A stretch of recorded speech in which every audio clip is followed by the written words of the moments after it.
How to change comment settings on Instagram? Let's begin with the video. To begin, open the Instagram app on your screen.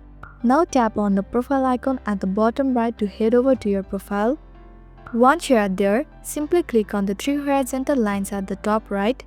From the menu, scroll down until you reach the section called How Others Can Interact with You and select Comments. Now if there is a particular person you would like to prevent from commenting, tap on Block Comments From. Likewise, just type in their username and hit block. And that's it. They won't be able to comment on your post anymore. Next, look at Who Can Comment section and click on Post and Reels. Here you will see several choices. At this point, simply choose the one you prefer. Once you are done making your selection, you don't need to worry about hitting a save button. Just go back and all your changes will be saved automatically. And that's it. Now you know how to change comment settings on Instagram.